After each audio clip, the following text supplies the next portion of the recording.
সুপ্রিয় দর্শক, আসসালামু আলাইকুম। আশা করি সবাই অনেক অনেক ভালো আছেন।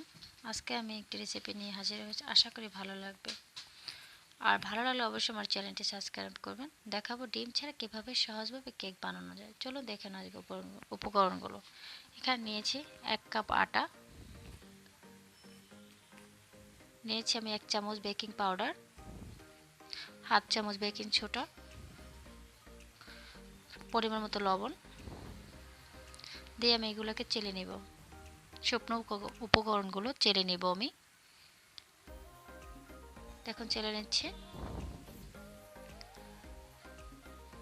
আর ভিডিওটা ভালো লাগলে অবশ্যই আমার চ্যানেলটি সাবস্ক্রাইব করবেন।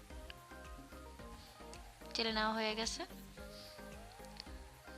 এখন আমি এখানে দিয়ে দেবো হাফ কাপ চিনি, দিয়ে দিচ্ছি 1/4 কাপ সয়াবিন তেল, দিয়ে আমি এগুলোকে ভালো করে নেড়ে নিচ্ছি। এখন আমি এখানে দিয়ে দেব 1 কাপ কুসুম গরম দুধ, দিয়ে আমি ভালো করে মেখে নেব। যেটুক প্রয়োজন হবে সেটুক দিয়ে নেব, আশা করি সবটাই লাগবে। দেখুন আমি ভালো করে মেখে নিচ্ছি। আমার রেসিপিটি যদি দেখে বাসায় তৈরি করেন, অবশ্যই রেসিপিটা ফলো করলে আশা করি ভালো হবে। এক করে সবগুলো মেখে নিচ্ছি। দেখুন যেটুকু আছে সেটুকু দিয়ে দিচ্ছি দুধটা আমি, তাই ভালো করে মেখে নিচ্ছি। ভালো করে এখানে দিয়ে দিচ্ছি 1 চামচ ভ্যানিলা এসেন্স, ভালো করে মেখে নিচ্ছি। এখন এখানে দিয়ে দেখুন 1-2 ফোঁটা কালার, কেকটা কালার আসার জন্য জাস্ট এটা আমি দিলাম। আপনারা চাইলে দিতেও পারেন, না দিতে পারেন, কালারটার জন্য দিয়ে দিলাম আমি।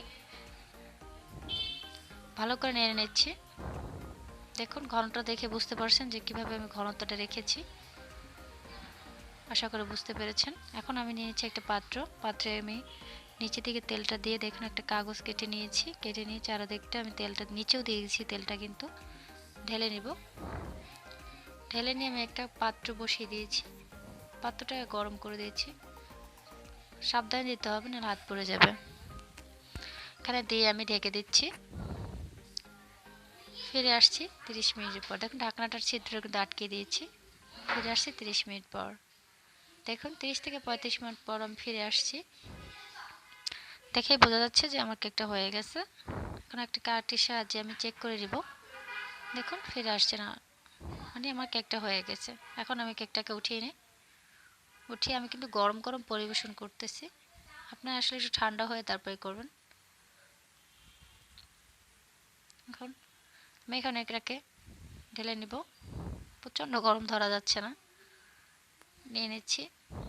আশা করি আজকের রেসিপিটি আমার ভালো লেগেছে। অন্য কোনো রেসিপিতে দেখা হবে।